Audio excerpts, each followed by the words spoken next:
Antes de começar, por favor, se inscreva no canal e deixe seu like para fortalecer o trabalho. Muitas vezes ficava entediado durante as férias de verão, então, da última vez, fiz um curso de microeconomia na universidade próxima.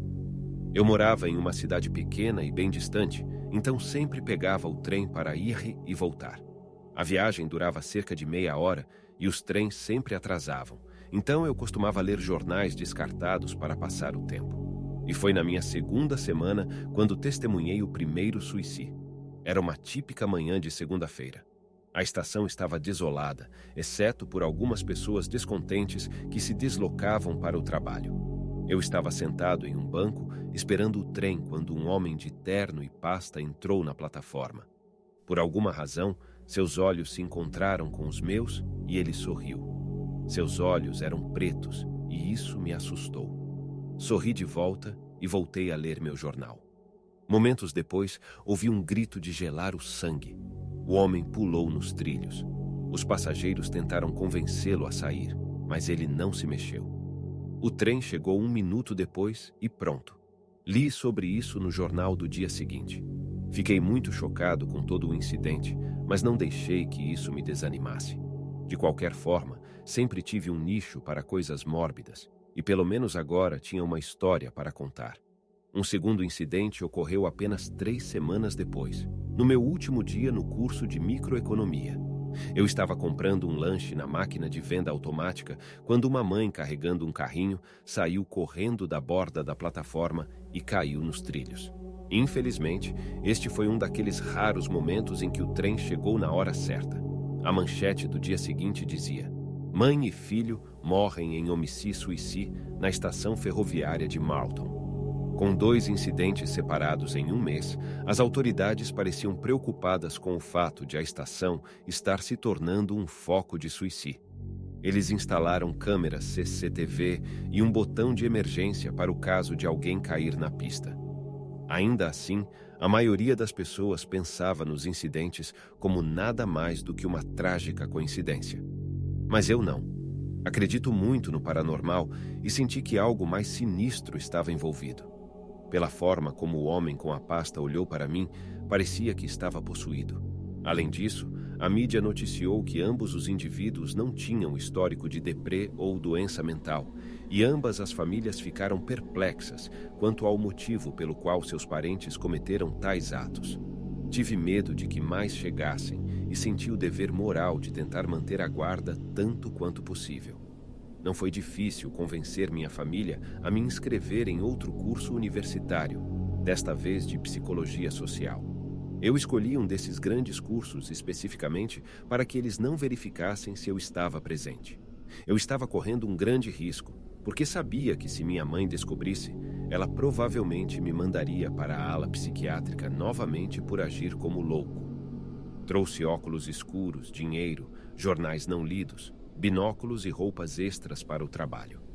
Na extremidade da estação havia um banco protegido que era um espaço em branco para as câmeras CCTV. Era o lugar perfeito para não atrair suspeitas. Fiquei ali sentado, meio lendo meus jornais e meio observando a estação. Era chato, mas me forcei a fazer isso, alegando que outra pessoa poderia morrer se eu não ficasse alerta.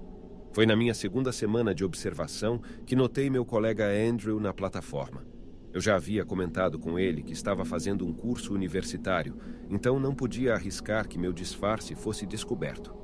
Felizmente para mim, eu estava escondido no jornal e observando da beirada, então sabia que não havia como ele me localizar.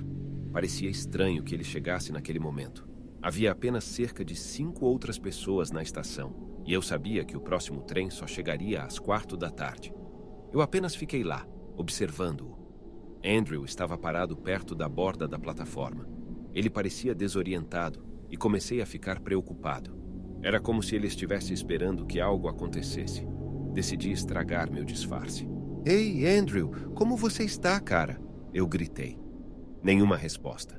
Fui até ele. "Andrew, você está bem aí, amigo?" Eu perguntei preocupado. Ainda sem resposta.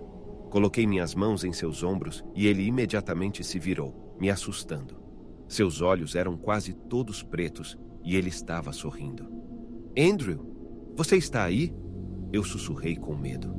Andrew se virou. Minha presença não parecia afetá-lo. Olhei para o relógio da plataforma. 3 minutos para o próximo trem. Eu entrei em pânico. Ele está possuído, me ajude! Comecei a gritar. Ele vai se matar! Os poucos passageiros da estação me encararam confusos. Entrei em pânico e dei um soco em Andrew. Nenhuma reação. Merda! Faltam 2 minutos para o trem chegar. Eu ainda poderia salvá-lo pressionando o botão de emergência. Eu provavelmente teria muitos problemas, mas valeria a pena. Corri até o botão, quebrei o vidro de emergência e apertei. O que diabos você pensa que está fazendo? Os passageiros gritaram comigo. Andrew não percebeu a comoção. Eu podia ver o trem no horizonte, chegando a uma velocidade alarmantemente rápida. Andrew estava se aproximando da borda da plataforma. Andrew, não faça isso! Eu gritei. Você tem que pará-lo. Alguns dos passageiros perceberam. Eles tentaram se aproximar dele, mas já era tarde demais. Andrew se virou, me deu um último sorriso e pulou nos trilhos.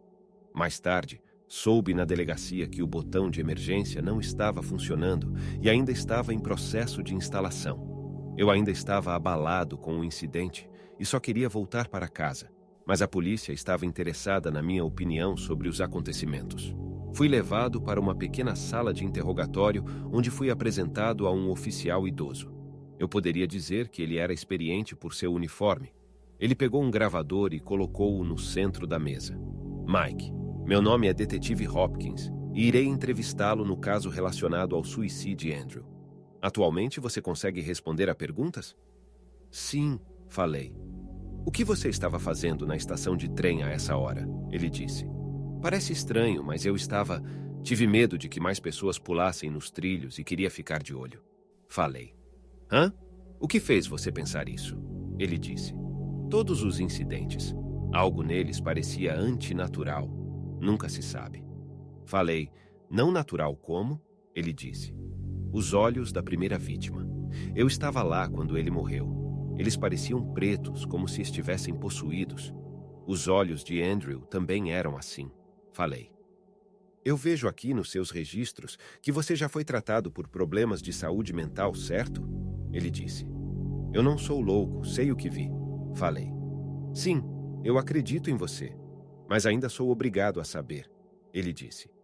Já estive encarcerado numa enfermaria psiquiátrica durante algumas semanas devido à mania e à deprê, mas isso foi há 3 anos e não tive quaisquer problemas desde que tomei a minha medicação. Falei. Temos imagens das câmeras CCTV de você gritando e socando Andrew momentos antes de ele pular. Por quê? Ele disse. Eu entrei em pânico. Andrew parecia extremamente distraído e eu queria chamar a atenção dele. Falei. O oficial Hopkins recostou-se na cadeira, deixando escapar um leve suspiro e em seguida desligando o gravador. Sabe, garoto, eu não deveria te contar isso, mas acho que você tem razão. Os olhos negros e o comportamento sonhador, outras testemunhas relataram algo semelhante. Não parece uma coincidência, ele disse. Então você também acha que algo sobrenatural está envolvido nisso? Falei. Não, nada disso, ele disse. Então que explicação você tem para tudo isso? Falei. Eu não sei ainda. Olha, garoto, eu já disse o suficiente. O relatório toxicológico da primeira vítima será divulgado em breve. Despachei 2 policiais para patrulhar a delegacia nos horários de pico. Fora isso, eu não posso fazer nada, e você também não. Seus pais foram notificados de que você estava presente na delegacia quando Andrew morreu. Eu sugiro que você encontre uma boa desculpa.